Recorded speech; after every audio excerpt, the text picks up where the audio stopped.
Assalamualaikum warahmatullahi wabarakatuh.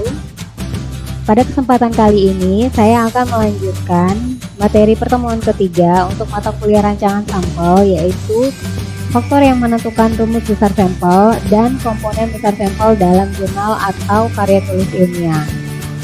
Adapun sub pokok bahasan yang akan kita bahas pada pertemuan kali ini, yaitu yang pertama, kita akan membahas mengenai jenis pertanyaan penelitian. Selanjutnya, kita akan membahas mengenai istilah yang nantinya akan kalian temui dalam mata kuliah rancangan sampel, yaitu skala pengukuran data, deskriptif, analitik, apa itu komparatif, berpasangan, dan tidak berpasangan.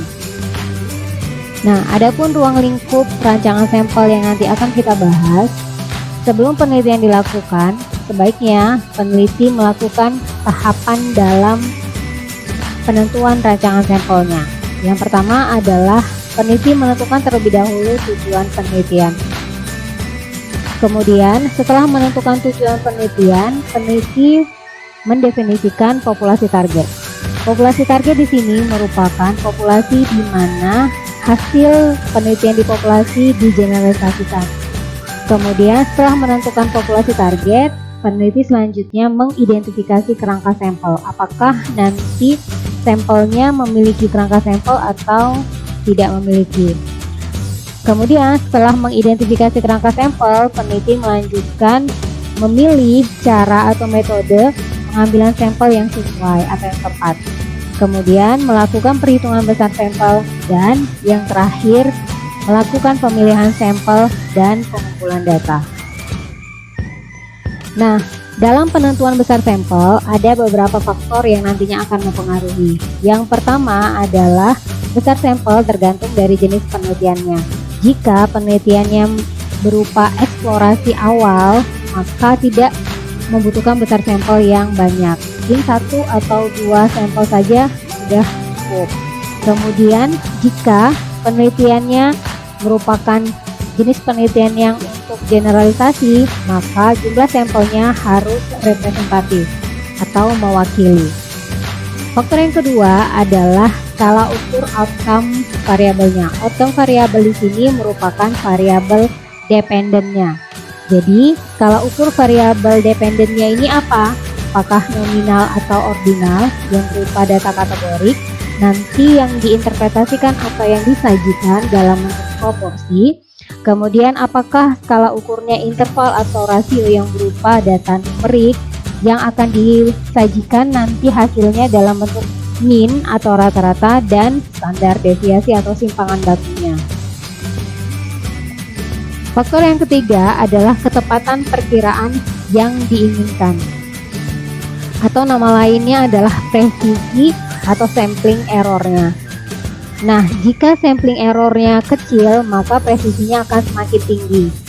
Dampaknya, ketika presisi dari penelitian atau perkiraan yang diinginkan oleh peneliti ini tinggi, maka semakin besar juga sampelnya. Kemudian, faktor yang selanjutnya adalah tujuan penelitian. Jadi, besar sampel ini tergantung dari tujuan penelitiannya. Jika peneliti memiliki tujuan untuk estimasi atau pendeskripsian atau penjelasan atau penggambaran, maka nanti besar sampelnya akan mengikuti tujuan penelitiannya. Kemudian, jika tujuan penelitiannya berupa uji hipotesis, maka nanti besar sampelnya juga akan mengikuti tujuan penelitian. Jadi, tujuan penelitian ini nantinya akan mempengaruhi dari besar sampelnya. Kemudian, faktor yang selanjutnya adalah interval kepercayaan atau confidence interval dan kekuatan ujinya atau power of the test-nya. Kemudian yang terakhir adalah teknik pengambilan sampel. Apakah SRS atau simple atau systematic random sampling atau yang non SRS. Nah, kalau tadi dirangkum, maka besar sampel tadi tergantung pada tujuan penelitian ini. Jika tujuan penelitiannya adalah estimasi, kemudian outcome variabelnya berupa data proporsi, kemudian bisa juga berupa rata. Ini adalah notasinya. Jadi nanti proporsi dinotasikan oleh P kecil dan rata dinotasikan X bar atau min atau rata-ratanya. Ini di dalam estimasi tidak ada ukuran dampak, kemudian tidak ada kekuatan uji karena tujuan penelitiannya hanya untuk mengestimasikan, memperkirakan, menjelaskan, menggambarkan, deskripsikan. Jadi dia tidak memiliki ukuran dampak dan kekuatan uji. Nanti cara penarikan sampelnya bisa acak sederhana atau SRS tadi, dan yang kompleks sampel atau yang non SRS. Nah, kemudian jika tujuan penelitiannya adalah uji hipotesis untuk dua sampel, maka nanti outcome variabelnya bisa beda proporsi jika datanya kategorik dan beda rata jika datanya numerik. Ini adalah notasinya. Jadi kalau beda proporsi ini adalah P1 minus P2 karena tadi ada dua sampel. Kemudian untuk beda rata adalah rata-rata 1 minus rata-rata 2 atau X bar 1 minus X bar 2. Ukuran dampaknya di sini untuk beda proporsi bisa dalam bentuk odds ratio atau OR dan relative risk atau RR. Nanti selang kepercayaannya bisa dipilih, bisa ditentukan oleh peneliti. Peneliti mau berapa selang kepercayaannya. Nanti ini selang kepercayaan akan terkait dengan alfa atau tingkat kemaknaan atau tingkat kesalahan. Kemudian nanti kekuatan ujinya bisa dipilih, dan nanti cara penarikan sampelnya mau acak sederhana atau kompleks sampel. Nah, kita lanjut ke jenis pertanyaan penelitian. Nanti jenis penelitian dibagi menjadi dua, yaitu yang non desain khusus dan yang desain khusus. Nanti yang akan banyak kalian gunakan adalah jenis penelitian yang non desain khusus. Kalau yang desain khusus ini adalah yang diagnostik atau prognostik gitu ya. Kemudian kesintasan atau yang survival ini biasanya tingkatannya lebih tinggi dibanding yang non desain khusus. Nanti untuk yang non desain khusus ini dibagi menjadi dua lagi, yang berupa deskriptif atau yang jenis penelitian yang analitik. Jadi kalau deskriptif tadi dia hanya untuk mengestimasikan, untuk menggambarkan, untuk menjelaskan gitu ya. Bisa untuk data kategorik nantinya dan data numerik. Kemudian untuk analitik, karena dia melakukan pengujian hipotesis, nanti jenis datanya bisa berupa kategori-kategorik. Ini artinya variabel independennya kategorik, variabel dependennya adalah kategorik. Nanti bisa menggunakan yang berpasangan atau tidak berpasangan. Kemudian untuk yang kategorik numerik juga sama. Nanti ada yang untuk berpasangan dan ada yang tidak berpasangan. Dan yang terakhir adalah untuk yang numerik dan numerik. Nah, desain non khusus di sini tadi kan dibagi menjadi dua, yaitu deskriptif dan analitik. Deskriptif ini tujuannya untuk mendeskripsikan, menjelaskan, menggambarkan. Kalau datanya kategorik berarti dia mendeskripsikan proporsi. Kalau datanya numerik berarti dia mendeskripsikan rata-rata. Jadi dari suatu variabel tadi. Kemudian desain jenis yang kedua itu adalah analitik. Nah, analitik ini kita tujuannya untuk mengetahui hubungan atau korelasi antar variabelnya. Nanti akan dicontohkan. Nah, ini adalah contoh dari jenis penelitian yang deskriptif. Yang pertama, contohnya adalah kita ingin mengetahui prevalensi kejadian obesitas pada anak di Kabupaten Ogan Ilir. Nah, jadi tujuannya di sini hanya ingin mengetahui prevalensi saja. Kalau prevalensi berarti sudah dipastikan bahwa datanya adalah kategorik. Kemudian yang kedua, misalkan tujuan penelitian kita ingin mengetahui rata-rata tekanan darah prokoaktif di Kecamatan Kemuning. Maka di sini kita hanya ingin mengetahui atau menjelaskan atau mendeskripsikan saja rata-rata tekanan darahnya. Kita tidak ingin mengetahui apakah ada perbedaan tekanan darahnya sebelum dan sesudah diberikan intervensi misalkan. Namun penelitian kita hanya ingin menjelaskan saja, maka dia termasuk ke dalam jenis penelitian yang deskriptif. Nah, bagaimana dengan analitik? Analitik ini tujuannya kita ingin mengetahui hubungan, korelasi, perbedaan, dan lain sebagainya. Jadi kita ingin, contohnya di sini adalah kita ingin mengetahui hubungan antara pola asuh ibu dengan kejadian stunting. Jadi pola asuh ibu ini adalah data kategorik dan kejadian stunting ini adalah data kategorik.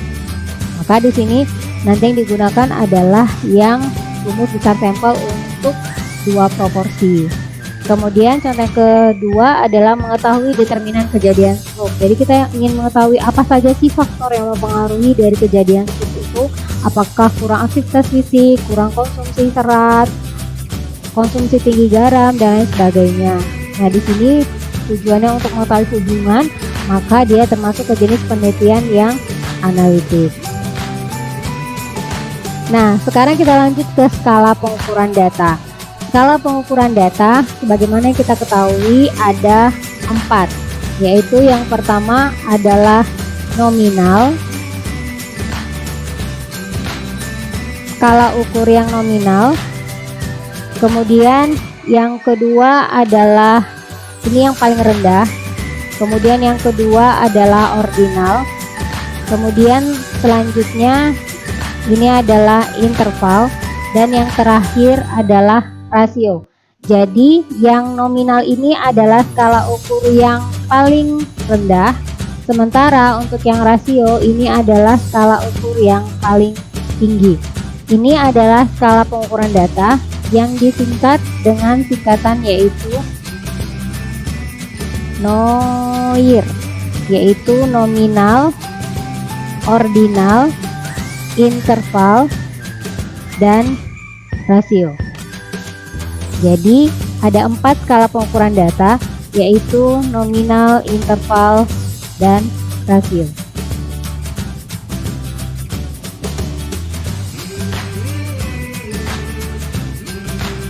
Oke, kemudian kita masuk ke contoh dari penerapan skala ukur data. Misalkan kita punya data kategorik dan kategorik. Contohnya adalah hubungan antara kebiasaan cuci tangan pakai sabun pada ibu dengan kejadian diare pada balitanya. Nah, untuk kebiasaan cuci tangan pada ibu ini merupakan variabel independen, variabel yang mempengaruhi. Sementara kejadian diare ini adalah variabel dependen atau variabel yang dipengaruhi. Jadi kalau hubungan antara kebiasaan cuci tangan pakai sabun dengan kejadian diare, maka kebiasaan cuci tangan pakai sabun ini merupakan variabel independen dan kejadian diarenya adalah variabel dependen. Jadi variabel yang pertama muncul ini adalah variabel independen, ya. Yang terakhir munculnya adalah variabel dependen karena dia mempengaruhi dan dipengaruhi. Oke. Nah, karena datanya berupa data kategorik, maka pendekatan yang digunakan adalah pendekatan analitik. Kenapa? Karena dia tujuannya adalah untuk mengetahui hubungan. Jadi makanya pendekatannya adalah pendekatan analitik. Rumus besar sampelnya adalah rumus besar sampel untuk uji hipotesis beda dua proporsi. Kenapa beda dua proporsi? Karena outcome-nya ada dua. Yang pertama kejadian diare yang iya dan kejadian diare yang tidak. Kemudian analisis datanya nantinya akan menggunakan analisis data yaitu uji chi-square. Jadi yang dibaca adalah uji chi-square atau chi-kuadrat.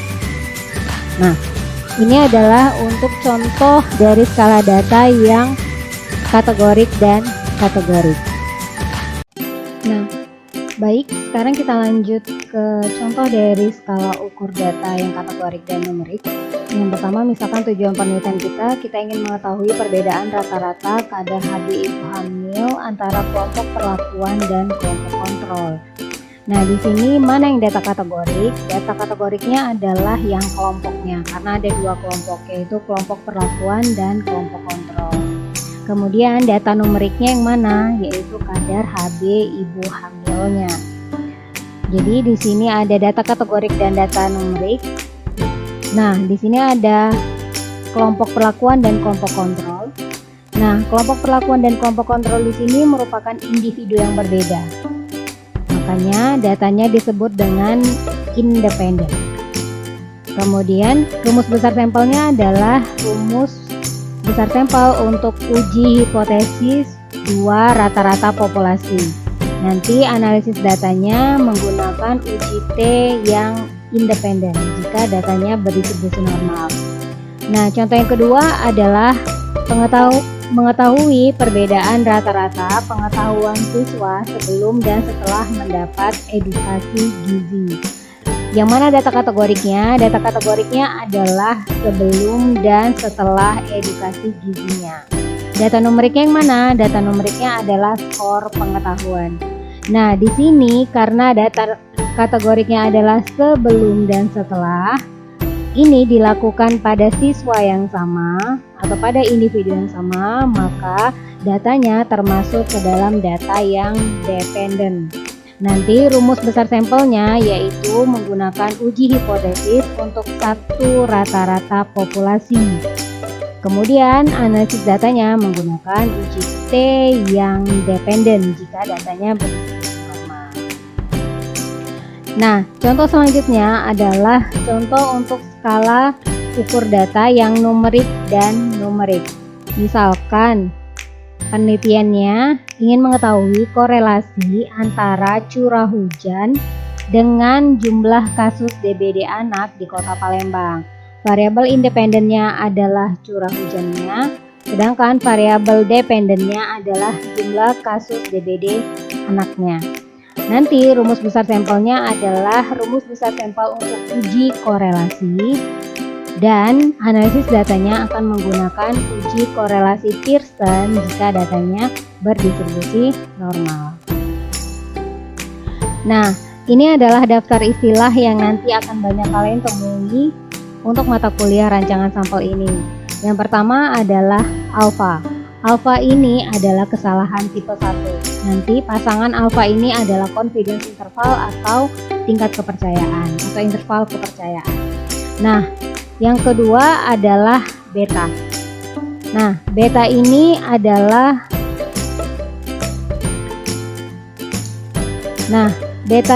adalah tingkat kesalahan tipe 2. Nanti beta ini akan sangat berkaitan dengan yang namanya adalah power of the test atau kekuatan uji dilambangkan dengan 1 minus beta. Kemudian nanti juga kalian akan mendapatkan yaitu notasi D. Notasi D ini akan menggambarkan presisi atau ketepatannya. Notasi P ini untuk proporsi atau persentase atau prevalensi. Ini hal yang sama. Kemudian nanti ada notasi S, ini untuk simpangan baku. Nama lainnya adalah standar deviasi.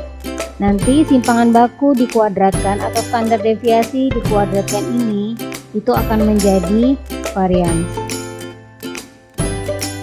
Nah, kemudian nanti ada lambda, ini menunjukkan hazard, biasanya digunakan untuk analisis survival atau analisis ketahanan. Nah, kemudian ada X bar 1 dan X bar 2, perbedaannya di sini, ini menunjukkan efek size-nya, perbedaan rata. P1 dan P2, ini adalah perbedaan proporsi, dan lambda 1 minus lambda 2 ini adalah perbedaan hazardnya. Nah, nanti untuk perhitungan besar sampel, ini adalah perhitungan besar sampel untuk estimasi parameter. Jadi estimasi parameter ini adalah memperkirakan nilai di populasinya. Jadi parameter ini adalah nilai atau karakteristik yang ada di populasi. Nanti dibagi tergantung dari jenis datanya. Kalau datanya kategorik, gunakan yang estimasi proporsi. Kalau datanya numerik, gunakan estimasi rata-rata. Jadi ini tujuan penelitiannya untuk estimasi. Jadi nanti rumus besar sampelnya yang ini untuk yang proporsi, dan yang ini untuk yang rata-rata. Jadi ini untuk yang proporsi dan ini untuk yang rata-rata. Jadi ada yang presisi mutlak dan ada yang presisi relatifnya. Nah, ini adalah perhitungan besar sampel untuk uji hipotesis. Jadi nanti kalian bisa menggunakan uji beda proporsi untuk data kategorik, kemudian uji beda rata-rata yang independen, individu yang berbeda, dan uji beda rata-rata yang pair atau yang berpasangan, individu yang sama. Jadi ini adalah rumus untuk uji hipotesisnya. Nah, adapun langkah-langkah dalam penentuan jenis penelitian dan besar sampel, ini adalah contoh 1. Di contoh 1 ini kita ingin mengetahui berapa rata kadar gula darah mahasiswa FKM semester 5 pada tahun 2020. Ada 6 langkah. Langkah yang pertama kita tentukan terlebih dahulu apakah penelitian ini termasuk desain khusus atau non khusus. Dia termasuk desain non khusus, hanya observasi gitu ya. Kemudian langkah yang kedua adalah menentukan apakah deskriptif atau analitik. Karena dia hanya ingin mengetahui rata kadar gula darah mahasiswanya, maka dia jenis penelitiannya adalah deskriptif. Kemudian yang ketiga yaitu skala pengukuran datanya. Nah, ini datanya berupa kadar gula darah, maka skala pengukurannya adalah numerik. Nanti penyajian datanya menggunakan rata. Yang keempat adalah menentukan apakah dia berpasangan atau tidak berpasangan. Karena pada masing-masing mahasiswa, maka dia tidak berpasangan. Kesimpulan dari jenis penelitiannya adalah deskriptif, data, numerik. Nah, perhitungan besar sampelnya nanti menggunakan estimasi rata-rata. Jadi deskriptif kita gunakan besar sampel tujuannya untuk estimasi, dan rata-rata karena datanya numerik. Contoh yang kedua, kita ingin mengetahui apakah terdapat perbedaan kadar trombosit antara subjek yang menderita DBD yang diberikan jambu kutub dengan jambu Bangkok misalkan. Langkah yang pertama, kita tentukan terlebih dahulu desain penelitiannya, apakah desain khusus atau non khusus. Dia non khusus. Kemudian deskriptif atau analitik, karena dia ingin melihat perbedaan kadar trombosit antara subjek yang diberikan jambu kutub dengan yang jambu Bangkok, maka dia termasuk jenis penelitian yang analitik. Kemudian skala pengukuran datanya. Di sini dia menggunakan numerik kategori. Kenapa? Numeriknya di sini menunjukkan kadar trombositnya. Kategoriknya adalah jenis jambunya, jambu kutub dan jambu Bangkok. Jadi nanti ada dua kelompok subjek nih. Subjek yang diberikan jambu kutub dan subjek yang diberikan jambu Bangkok. Maka datanya berupa tidak berpasangan. Oke ya, jadi dua kelompok yang berbeda. Jadi jenis penelitiannya apa? Jenis penelitiannya adalah analitik dan yang numerik kategorik tadi. Ya. Maka perhitungan besar sampelnya menggunakan uji hipotesis dua rata-rata populasi. Nah, ini contoh untuk yang kedua. Nah, selanjutnya adalah komponen besar sampel dalam jurnal atau makalah ilmiah. Biasanya besar sampel ini letaknya di mana kalau di jurnal atau di karya tulis ilmiah? Letaknya adalah di bagian metode.